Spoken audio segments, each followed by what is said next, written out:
manatitra ny araba tokola sy tompoko vavy manasono ihany koa anaraka hatramin'ny farany fampalalam-baovao ny fahita lavitra matv hatramin'ny farany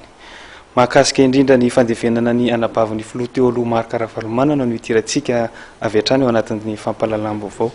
afaka nanatrika ny fandevenana ny anabaviny ihany ny filoha teo aloha Marc Ravalomanana omaly alahady enjana ny fiembenana indrindra ity fandevenana ity satria dia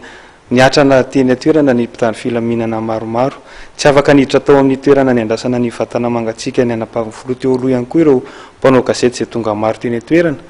ary navoakan'ireo mpitandro filaminana ihany koa ireo izay tafiditra tao anatiny fanadidina avy hatrany.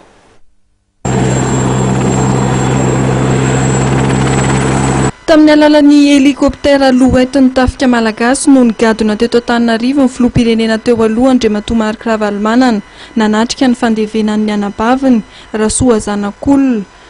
Ny antsona teny amin'ny Eugène Jimakely ity helikoptera ity izany hoe 10 minitra tsy lavitry ny espace verdure toerana ny andrasana ny vata mangatsiaka ny anabaviny Andriamatoa Marc Ravalomanana. Enjana ny fiembenana ny toerana novatan'Andriamatoa Marc Ravalomanana.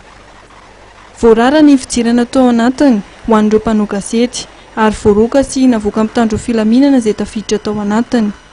Manodidina ny tamin'ny 2 ora taondro dia nivoaka avy tao amin'ny espace verdure ny 4x4 miisa 4 tondra ny filoham-pirenena teo aloha Ravalomanana Marc hamonjy indray ny Eugène Jimakely izay misy ny helikoptera izay hitatitra azy indray any Soavina Ambanintsena toerana misy ny fasan'andevenana ny anabaviny.